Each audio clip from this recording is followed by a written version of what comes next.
Hello everybody and welcome back to my kitchen. Tonight, as promised, we are going to make cheeseburgers in the air fryer. First, a shout out to Argentina. Congratulations for making it to the finals of the World Cup. That is absolutely awesome. Okay, so what we're going to do is, it's first important with the price of food today, it's ridiculous. To go to Five Guys or Red Robin or something costs an enormous amount to feed a family. I don't think you can get a quality burger any less than $10. And let's don't talk about fast food. That's, gonna fill you up, but it's not good for you. And yeah, it may be cheap, but you really get what you pay for. So what I'm gonna recommend is to purchase ready-made burgers, such as I like to use. These are ButcherBox, grass-fed, grass-finished. You can buy them online. I don't get any affiliate sponsorship from them, but I like this because they're grass-fed, grass-finished, organic, and I believe it's important that because what you ate is you are what you ate. Okay, but that's my bent. I like the organic stuff, and we'll talk about the importance of organic another day. But these are really good. Another couple might be Angus burgers or Bubba burgers or whatever ready-made burgers that you find that fit your budget. Go ahead and get those so that they basically are a disc, or I think the Bubba burgers, they have kind of a shape.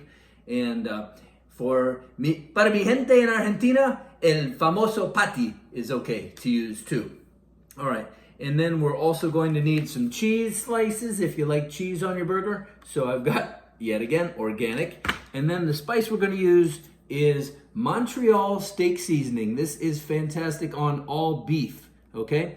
So the first thing that I'm going to do is I am going to preheat my little air fryer to, I always like to have it on there for about 5 minutes to get to the right temperature. And I've already done that. So the next thing I'm going to do is sprinkle on the burgers, and we should be able to tilt this camera right there like that.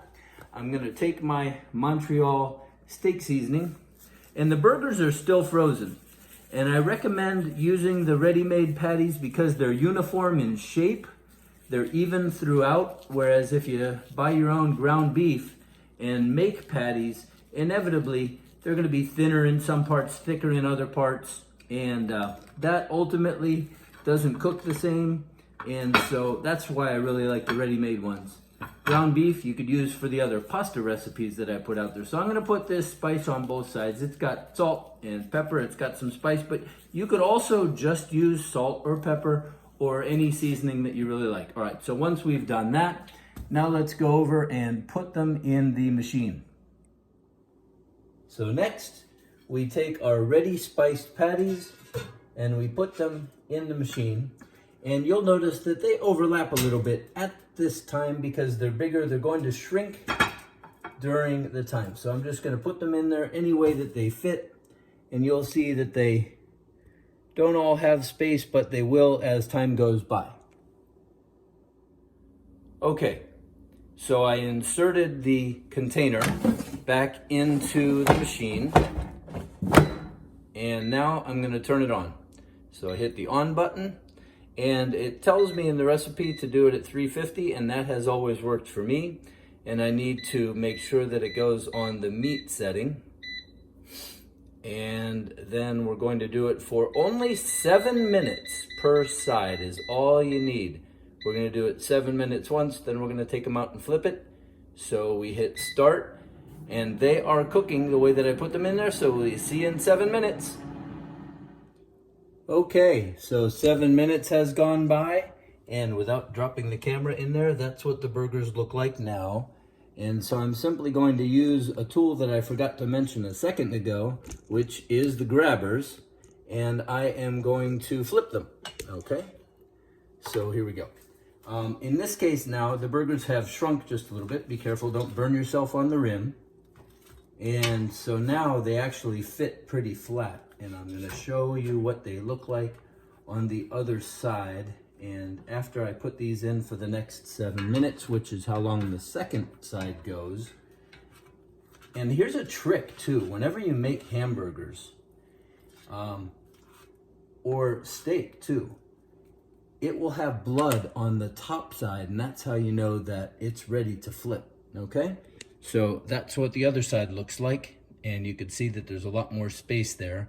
So now we're gonna put them in for 7 more minutes, and while that's cooking, I'll be back with another idea because I wanna show you how to translate from Fahrenheit, which is what we're cooking at here, 350 Fahrenheit, 7 minutes. I'll tell you how to do it in Celsius. Simple formula, and I'll give you the number of what 350 equals. See you in a minute. See you in a minute, and then again when this is done.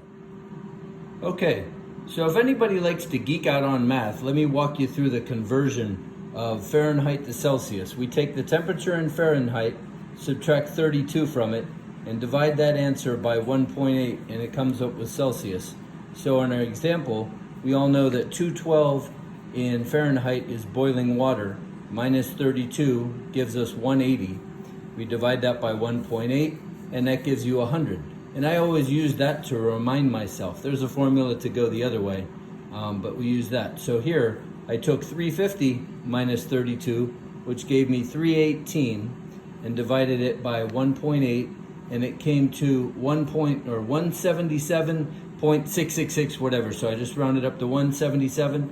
So that would be the equivalent. I suppose if your thing's not that specific, you could use 180 in your air fryer in a Celsius cooking situation. So thank you, and I'll see you in a minute when the burgers are done with their second time of 7 minutes at 350. All right, so our burgers have finished their second time at 7 minutes. So there they are, and I'm simply gonna put them on my plate, right? And I'm gonna throw the cheese on. Always be careful not to burn yourself because the machine is very hot on the inside. The cheese will melt very quickly. We can throw a cover over them to keep the heat in and let that melt on there. And I often will eat them just like this without any bread because I'm a big fan of keto. And there you have cheeseburgers made in the air fryer. You can put them on a bun and add whatever you want. You know how you like your cheeseburgers. So there you have it. And I thank you very much for joining me in the kitchen today to learn how to make cheeseburgers. So I would ask you to please subscribe to the channel, share this, keep checking back. Pretty soon we're gonna talk about how to make guacamole, and I'll show you a great recipe for what I call green French fries. So you'll have to check back to see what that is. And keep coming back. I appreciate your support and have a lot of fun. And to your health, I am John Hughes, signing off from the kitchen. Bye-bye.